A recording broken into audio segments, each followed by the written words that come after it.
హైదరాబాద్ శివారు ప్రాంతాల్లో భారీగా పొగమంచు పడుతోంది. దీంతో రోడ్లపై ముందు వెళ్లే వాహనాలు కూడా కనిపించడం లేదు. పొగమంచుతో వాహనాలు నెమ్మదిగా కదులుతున్నాయి. లైట్లు వేసుకుని వెళ్తున్నారు పబ్లిక్. మరికొందరు డ్రైవర్లు రోడ్డు పక్కనే వాహనాలు ఆపారు.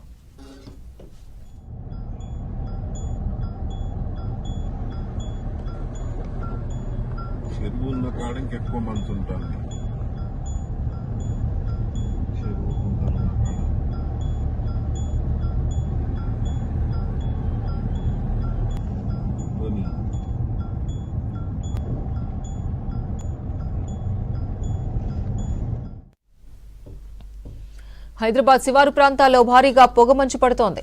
దీంతో రోడ్లపై ముందు వెళ్లే వాహనాలు కూడా కనిపించడం లేదు. పొగమంచుతో వాహనాలు నెమ్మదిగా కదులుతున్నాయి. లైట్లు వేసుకుని వెళ్తున్నారు పబ్లిక్. మరికొందరు డ్రైవర్లు రోడ్డు పక్కనే వాహనాలు ఆపారు.